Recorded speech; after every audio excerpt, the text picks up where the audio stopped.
संपूर्ण देशभरामध्ये युवकांच्या भविष्याशी खेळण्याचा प्रयत्न झाला. नीटचा पेपर फुटला आहे. पालक असतील, विद्यार्थी असतील, हवालदिल झालेले आहे.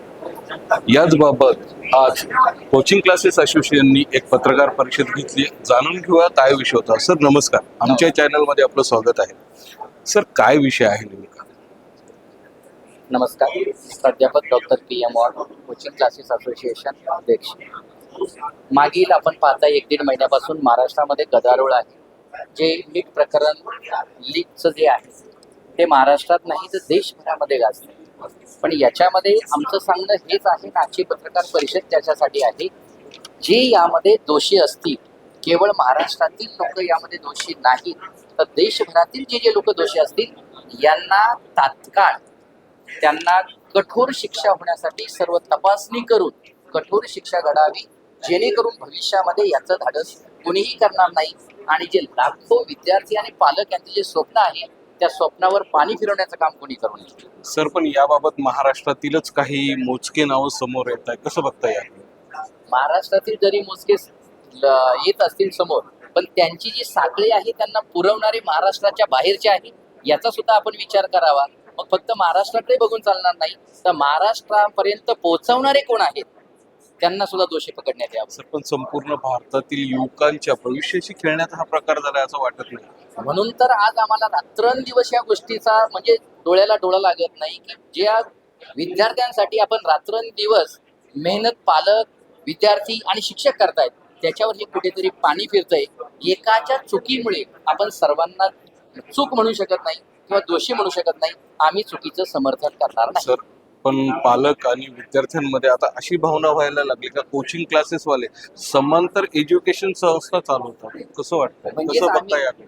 हेच सांगतोय मी. समांतर व्यवस्था का निर्माण झाली, याला कुठेतरी संस्था कॉलेजेस हे कमी पडतात. त्यांच्याकडे ही व्यवस्था नाही. आज त्यांच्याकडे नीट सारखी परीक्षा किंवा JEE सारखी परीक्षा देण्यासाठी जो स्टाफ हवा असतो तो स्टाफ ते उपलब्ध करत नाही किंवा विद्यार्थी उपलब्ध नसतात, म्हणून इकडे करण्याची वेळ आमच्यावर आली. सर आता विद्यार्थ्यांचं जे नुकसान झाले, आता पुढच्या महिन्यात पुन्हा नवीन तारीख सरकारतर्फे जाहीर करण्यात आली आहे. याबाबत विद्यार्थ्यांना आपण काय सहकार्य करणार आहात? कोणताही विद्यार्थी जो आमच्याकडे प्रवेशित होता त्या विद्यार्थ्याला आम्ही 1.5 महिन्याचं कोणताही चार्ज देणार नाही.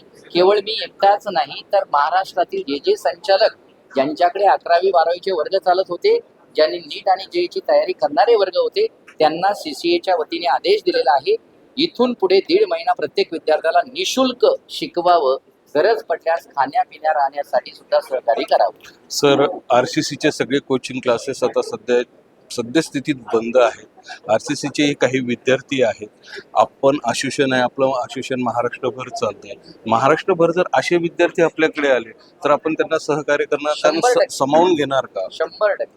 जर विद्यार्थ्यांचं हित असेल तर आम्ही त्यांच्या पाठीशी आहोत, परंतु विद्यार्थी आमच्यापर्यंत पोहोचले तर आम्ही मदत करू, पण प्रत्यक्ष आम्ही शोधू शकणार नाही की कोणते विद्यार्थी त्यांच्याकडे होते ते.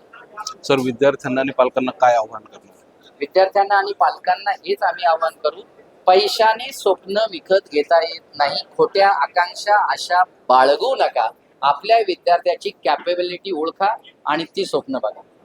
धन्यवाद सर. हे होते वाघ सर आपल्याबरोबर.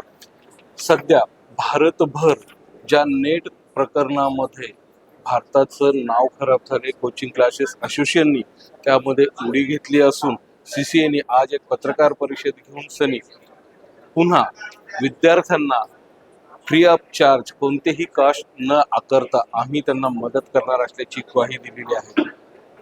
अशाच नवनवीन बातम्यांसाठी बघत राहा आमचे चॅनल. मी आपला राज UCN TV साठी.